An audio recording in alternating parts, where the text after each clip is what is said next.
अस्सलाम वालेकुम वरहमतुल्लाहि वबरकातुहू। बेलियो सज्जनों परदेसियों की हाल चाल सब करिए। ते कल मैं सिस्टम में कंप्लीट कर गया सा, लगा दिता सी। हुण अज मैं आया बैटरियां की चार्जिंग और डिस्चार्जिंग असी चैक कर रहे हैं।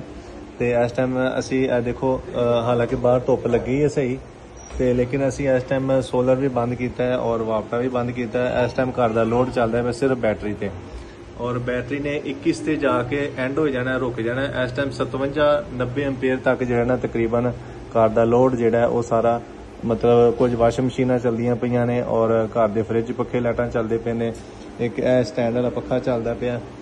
एक घर का लोड सारा असीं इहदे ते पाया है। तकरीबन 72-70 एम्पेयर जोड़े ने वो डिस्चार्जिंग हो रही है बैटरी।